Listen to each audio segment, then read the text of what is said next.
네, 증시 오늘과는 2부도 이어서 함께하도록 하겠습니다. 테마 그것이 알고 싶다. 테마 그알 오늘은 이정민 팀장과 함께할게요. 안녕하세요. 네, 안녕하세요. 네, 오늘 시장에서는 무엇을 봐야 될지 저희가 좀 핫한 주제를 좀 골라달라고 미리 말씀드려봤거든요. 한번 테마 그알의 주제 바로 열어보도록 하죠. 제주항공의 이스타항공 인수 과연 득일까 실일까?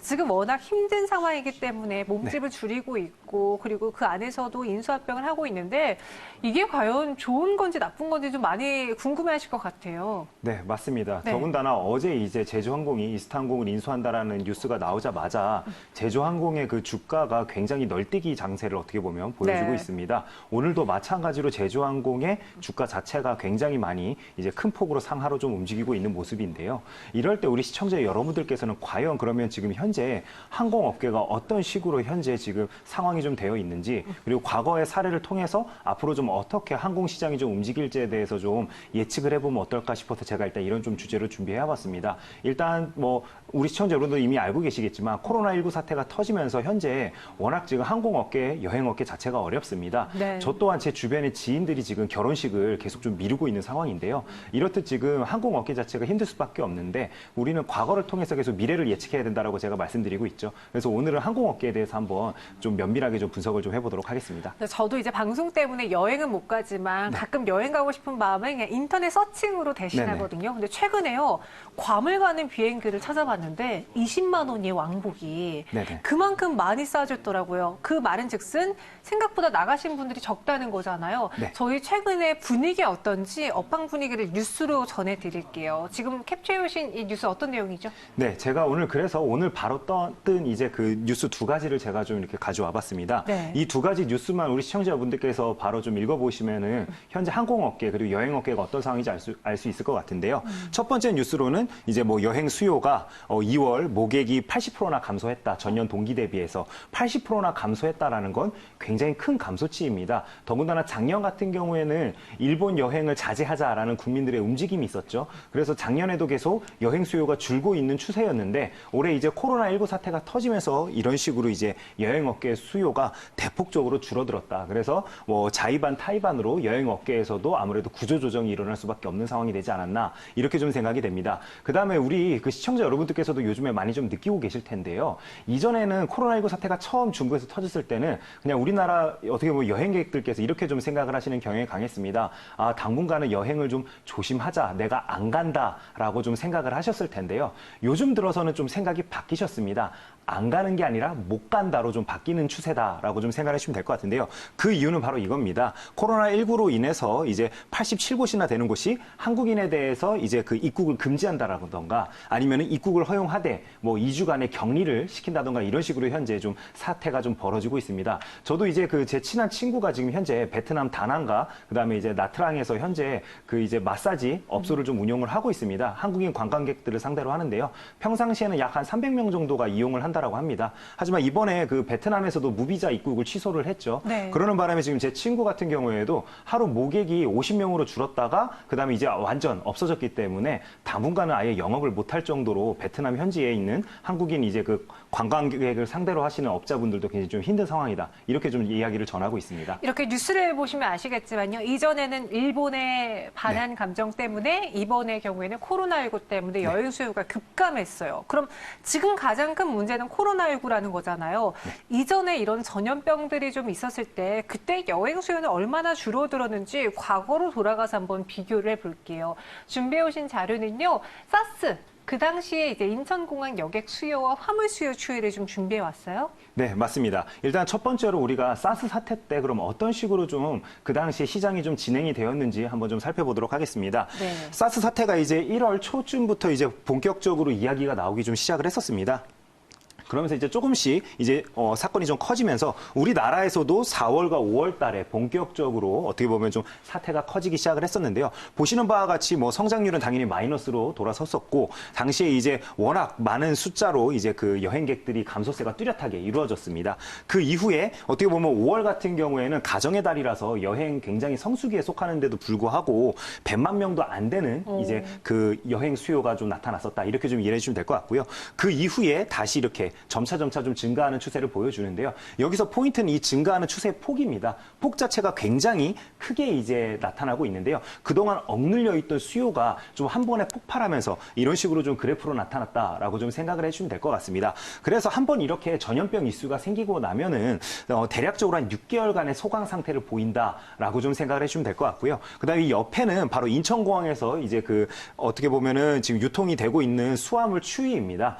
보시는 바와 같이 성장률 자체는 좀 둔화가 될 수도 있겠습니다. 하지만은 그 인천공항을 통해서 나가는 화물의 양 자체는 어떻게 보면 좀 일정하게 사실 좀 증가하는 모습을 좀 보여주고 있죠. 이번 코로나19 사태 때도 똑같습니다. 현재 그 반도체 같은 경우에는 오히려 출하되는 물량의 그 절대량 자체는 증가하고 있는 것으로 나타나고 있습니다. 그래서 사실 화물기 쪽 영업보다는 아무래도 지금 보시는 바와 같이 여객 쪽에 대한 수요가 많이 좀 감소할 수밖에 없는 상황으로 지금 현재 일이 좀 벌어지고 있다. 이렇게 좀 생각해 주시면 될 것 같습니다. 그럼 이런 상황에서 지금 이스타항공과 제주항공의 네. 이런 인수합병 소식이 과연 독이 될지 득이 될지 좀 궁금한데요. 실제로요, 인수 가격이 한 150억 원 정도 줄어들었다고 해요. 그러니까 네. 그만큼 지금 워낙 힘들기 때문에 그 가격도 인하가 된 것인데 과연 좋게 봐야 돼요? 나쁘게 봐야 돼요? 지금 시장 분위기는 어떻습니까? 예, 일단은 지금 시장에서는 반신반의하고 있다라고 좀 생각을 해주시면 되는 거 맞는 것 같습니다. 네. 우리 시청자 여러분들께 좀 이렇게 말씀을 드릴게요.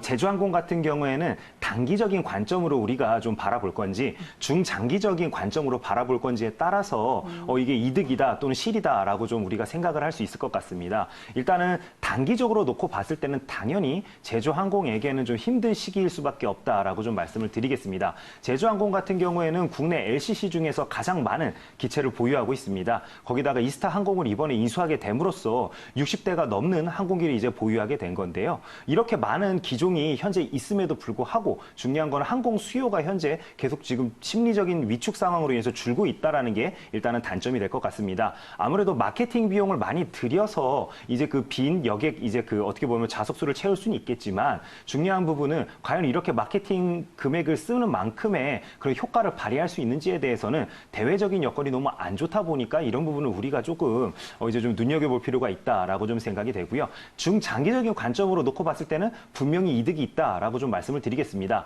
이번 인수 합병으로 인해서 독보적인 LCC 위치에 이제 제주항공이 올라서는 부분이 일단 첫 번째라고 좀 말씀을 드리겠고요. 그다음에 두 번째 이유로는 이렇게 좀 생각을 해주시면 될 것 같아요. 그동안에 제주항공이 지금 현재 주력 기종으로 쓰고 있는 게 보잉사의 737NG 기종입니다. 근데 이스타항공도 똑같은 기종을 쓰고 있었기 때문에 규모의 경제를 이룰 수 있다라고 좀 생각해 주시면 될 것 같아요. 간단하게 좀 말씀을 드리면은 예를 들어서 수리하고 보수하는 인력들을 관련해 가지고 에어버스 기종이었다면 따로 교육이 좀 들어가야 되겠지만 교육이 일단 첫 번째로 필요가 없게 되고요.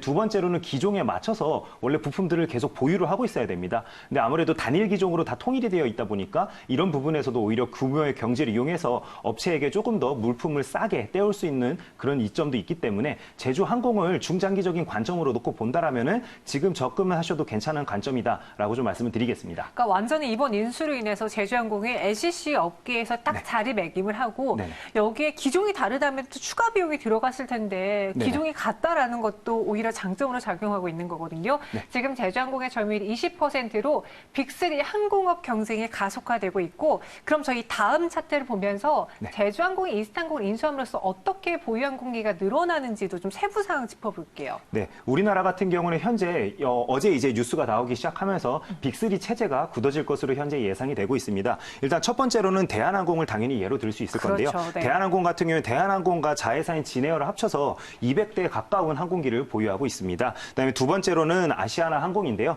아시아나 항공 같은 경우에도 현재 86대의 기종을 보유하고 있습니다. 그다음에 LCC 두 개 회사를 자회사로 현재 가지고 있는데요. 이렇게 총 다 합쳤을 때 이제 그 아시아나 항공 같은 경우도 110대 가량 이제 항공기를 보유하게 됩니다. 그래서 워낙 탑2가 어떻게 보면 FSC에 속하는 이제 항공 업체다 보니까 그 견고한 성을 쌓고 있었죠. 근데 이제 대한항공에 이제 더불어서 이제 제주항공 같은 경우에도 이번에 이스타항공을 인수하게 됨으로써 68대라는 굉장히 큰 항공기 보유 대수를 보유하게 되었다. 이렇게 좀 생각을 해주시면 될 것 같습니다. 네, 추가적으로 한 가지 더 말씀을 좀 드린다라면 그 737 맥스 기종이 지금 현재 보잉사가 제작을 하다가 여러 가지 문제로 지금 중단된 상황이었죠. 근데 제주항공 같은 경우에는 한 번에 굉장히 많은 보유 대수, 그러니까 많은 대수를 계약을 함으로써 어떻게 보면은 좀 코스트 비용을 좀 낮추는 효과도 좀 가져온 부분이 있었기 때문에 만약에 항공업계, 그러니까 특히나 여행 수요가 좀 살아나게 된다라면은 제주항공에게는 분명히 큰 이득이 될 수 있다. 이렇게 좀 말씀드리겠습니다. 네, 그러면요. 전체적으로 항공주에 대한 의견 그리고 투자 의견 전략을 한번 세워볼게요. 많은 분들이 그러잖아요. 가장 바닥일 때 그때 좀 주워 놓으면 나중에 수익을 낼 수 있다. 네. 최근 힘든 게 여행 항공주인 만큼 우리 항공주 매수해봐도 괜찮을까요? 그 안에서 최선우주가 있다면요? 네, 일단은 이렇게 좀 시청자 여러분들께 좀 말씀을 드리겠습니다. 사실 제가 오늘 제주항공을 추천드리는 게 맞을지에 대해서 굉장히 좀 고민을 많이 했는데요. 네. 제가 시청자 여러분들께 기술적인, 그러니까 차트 대응에 대해서는 사실 잘 말씀을 안 드리려고 합니다. 워낙 이제 차트만 놓고 봤을 때 그 해석이 안 되는 부분들이 좀 많기 때문에 그렇습니다. 하지만 제가 딱 한 가지 참고하는 것 중에 하나가 있는데요. 이슈가 나오면서 주가가 급격하게 상승을 했는데 121선을 맞고 이제 윗꼬리가 긴 상태로 계속 이제 머무르는 종목들은 보통 단기간 또는 뭐 몇 달이 걸리더라도 이렇게 크게 위로 상승하는 경우가 잘 없었습니다. 근데 제주항공이 지금 딱 그런 모습을 보여주고 있기 때문에 제주항공을 좀 추천드리긴 어려울 것 같습니다. 그래서 오늘 제가 추천드릴 종목은 바로 대한항공이 되겠습니다. 대한항공 같은 경우에는 아까 말씀드린 것처럼 우리나라에서 제일 이제 그 어떻게 보면 시장 점유율이 높은 항공사이죠. 그다음에 네. 두 번째로는 이제 다양한 노선을 확보해서 안정적인 매출을 올리고 있는 게 가장 큰 장점이 될 것 같습니다. 더군다나 국내에서 대기업 또는 이제 그 공공기관 등을 통해서 이제 그 보통 이제 그 출장이라고 하죠. 출장 네. 가시는 분들이 대부분 다 이용하시는 게 바로 대한항공이다라고 좀 생각을 해주시면 될 것 같고요. 그다음에 국가 및 법인 고객을 다수 보유하고 있기 때문에 워낙 좀 영업이익이 안정적인 측면이 있다. 이렇게 좀 생각을 해주시면 될 것 같습니다. 네, 그럼 현재 구간 매수 가능할까요? 네, 그래서 제가 시청자 여러분들께 좀 추천드리고 싶은 매수점 가격은 22,600원이 되겠습니다. 목표 가격은 28,000원까지 봐도 무방할 것 같습니다. 워낙 지금 주가가 많이 좀 빠져 있는 상황에서 어떻게 보면 좀 쉬어가는 구간이라고 생각이 됩니다. 네. 손절선은 좀 짧게 잡을 수 있는 게 좀 장점일 것 같은데요. 21,500원을 이탈하게 된다면 손절로 대응 부탁드립니다. 네, 목표 주가 28,000원, 손절가는 21,500원입니다. 물론 제주항공도 이번에 이스타항공을 인수함으로써 중장기적인 성장 모멘텀은 가졌지만 지금 투자해도 괜찮을까에 대해서는 약간 의문점을 가지셨어요. 그래서 대한항공을 대안주로 갖고 오셨습니다. 지금까지 이정민 팀장과 함께했어요. 오늘 말씀 고맙습니다. 네, 감사합니다.